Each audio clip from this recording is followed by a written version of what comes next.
Hello friends, કેમ છો બધા? આજે તો ઓફિસથી નીકળતા બ્લોગ બનાવીએ છીએ. આગળ બ્લોગ રેકોર્ડ કર્યું હતું, મિસ્ટેકથી કંઈક ડિલીટ થઈ ગયું હતું, એટલે અત્યારે છૂટતી વખતે મેં બ્લોગ ફરી સ્ટાર્ટ કરી દીધો છે. તો અહીંયા આપણે બેગ પેક કરી દીધી છે અને પછી ઘરે જવા નીકળી ગયા છીએ.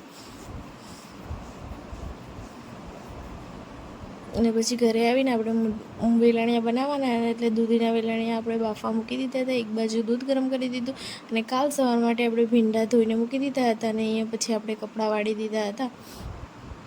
અને અહીંયા પછી આપણે મૂઠિયા વઘારી દીધા અને જોડે મેં ચા મૂકી દીધી, કારણ કે મને મૂઠિયા જોડે ચા સારી લાગે છે, એટલે મેં ચા મૂકી દીધી. ઘણા લોકો દૂધ પણ પીતા હોય છે. તમે શું પીવો છો મિત્રો કહેજો. તો પછી આપણે જમવા બેસી ગયા ચા અને દૂધીના વેલણિયા.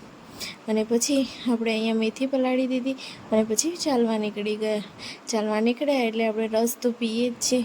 એટલે પછી અહીંયા આપણે રસની જગ્યાએ આજે તો સોડા ટ્રાય કરી હતી અને પછી ઘરે આવી ગયા. તો તમને આ બ્લોગ કેવો લાગ્યો તે મને જરૂરથી જણાવજો અને મારી ચેનલને લાઈક, શેર અને સબસ્ક્રાઈબ કરવાનું ભૂલતા નહીં. મળીએ આવતીકાલે. આવજો મિત્રો.